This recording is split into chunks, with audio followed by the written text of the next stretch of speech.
somebody touches the hem of his garment. Get this, Jairus has worshiped Jesus. He has put aside his preconceived notions, his political position, his personal persuasion to get help for his child. And just as Jesus starts in the direction of Jairus' house, somebody touches his garment.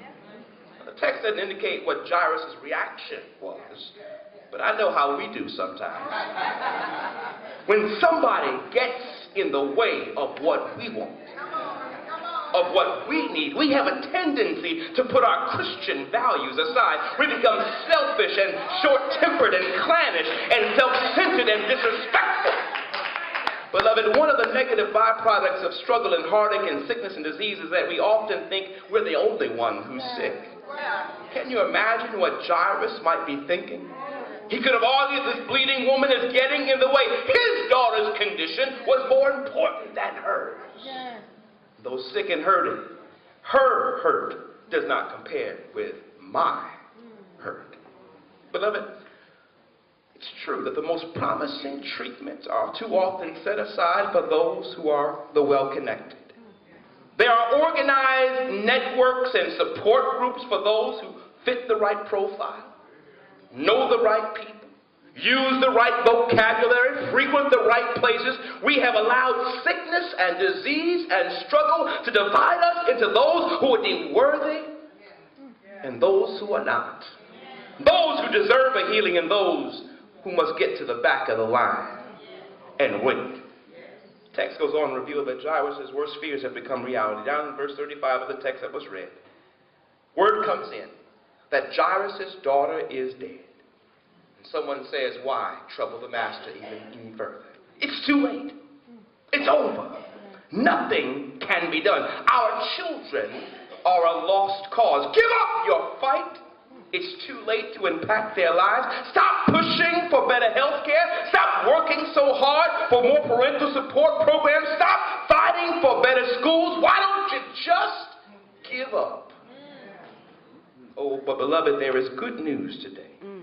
There is hope today. God has an answer for the trouble we face. All is not lost. Jesus says these words. And I like what he says here is, do not fear, only believe. In other words, do not allow yourselves to become overcome with dread and doubt. Do not let bad news close the door on your hope. There is more to be said. There is more to be done. God has the final word. And even if death is inevitable, we serve a God, help me somebody, who can defeat death and can defeat struggle and can defeat heartache.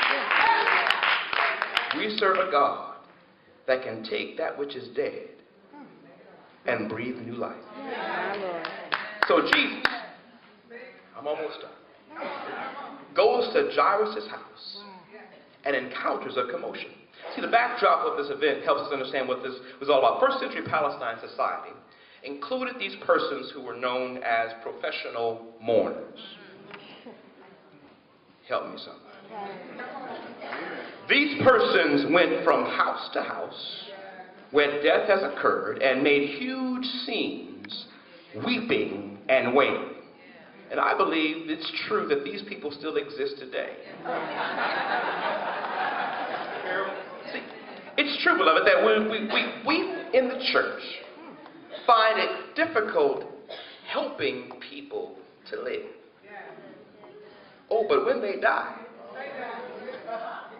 we know how to throw a grand funeral.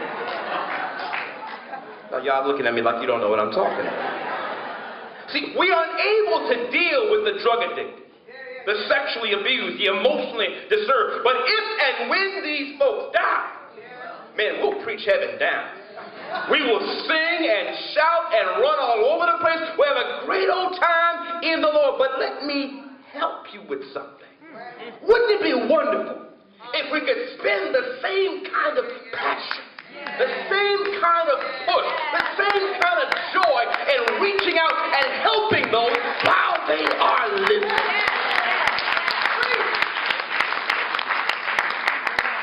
Hasten back to my text and I'm going to sit down. The healing begins with putting everybody out except the family. Child's sickness and death impacts the entire family. British poet John Donne said these words, you know, no man is an island. entire of itself. That means we are interconnected. What hurts one member of the family impacts the entire family. So Jesus dismisses the noisemakers and the rabble-rousers and the complainers and those who need to signify and gets the family together. Jesus speaks to the situation by explaining the child is not dead, but merely sleeping. Beloved, there will be many who will make a mockery of our attempt to help. There will be those who will say to us that there is no hope, but Jesus goes to where the child is and takes it by the hand and says those words, Talitha kum, which means little girl, wake up. In other words, wake from your sleep. Get up from your slumber. Wake from your despair. Wake from your hopelessness. Wake up from your pain. I know you've had a hard time.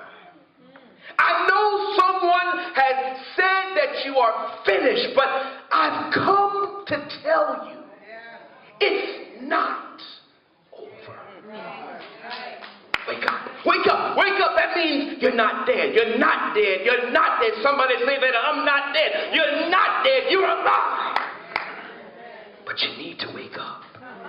Don't let the devil tell you life is over. As long as there is a God, life is not over. If you wake up, you can see that hard times will not last all the time. If you wake up, you'll recognize that weeping may endure for a night, but joy comes in the morning.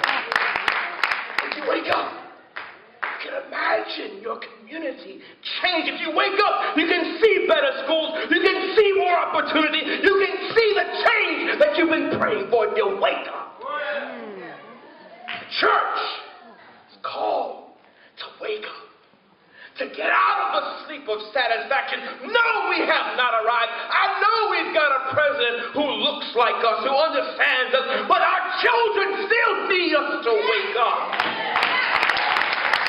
Wake up. Wake up and fight against the gun violence. Wake up and speak against the heartache. Wake up and talk about injustice wherever it is. Do not sleep. Wake up. And when we wake up, we'll begin to become the church that God has called us to be. Amen. No, we are not there yet. We're just getting started. Don't you shrink from this responsibility, because I remind you, brothers and sisters, that this will not be done by strength and might. Horses and chariots will not win this battle, but we can do all things through Christ